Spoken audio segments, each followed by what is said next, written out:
present potential environmental problems. Sure. So, yeah, problem property is certainly a very catch-all term, and intentionally so.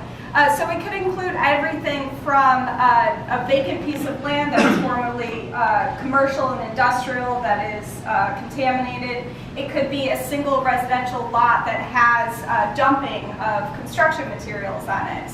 It could be a vacant residential parcel that is crumbling, or property that's crumbling and falling down and is open to the elements and attracts crime. It could be also an occupied property that has significant deterioration that's managed by a landlord who's not investing back into that property.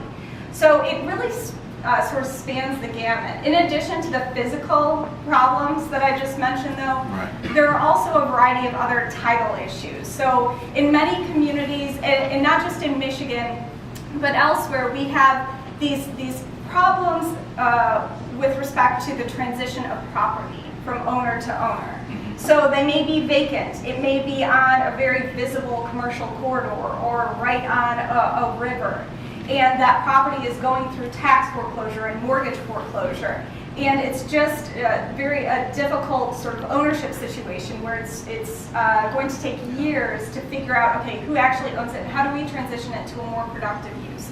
So the term problem really is intended to encompass both sort of title issues that relate to transitioning that property to a more productive use, as well as the actual physical problem. So I think as we think about dealing with problem properties, as I mentioned, the reaction oftentimes is on the physical immediate threat, that of safety, which is rightfully placed. So how can we board up that property? How can we demolish that property?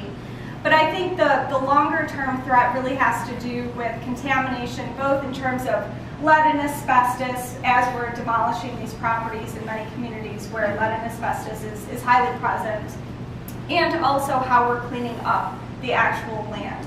So I think that there are a number of different ways that we can address some of those, again, physical contamination issues. But the challenge for many of our communities in Michigan is just the cost of doing it right. So I think to the extent we can think more creatively about local sources of funding, state and then federal sources of funding, and differently and more innovatively about the techniques used to clean up these parcels, I think that will be great. I know in Flint there's a pretty excellent project called Chevy Commons that's attempting to address soil contamination as well as a runoff contamination into the river. And it has envisioned that parcel to be both a clean and a green space. And I'm sure Kevin can talk more on that, but we're seeing cities think more innovatively with respect to reuse of these vacant parcels, such that it's not a question of, okay, what's the new industrial developer we can get to come onto that parcel and build a new facility. That would be great, but if we can't get that, certainly there are ways to provide more job opportunities and quality of life opportunities, thinking of this land in these properties in a way that's more sustainable and green.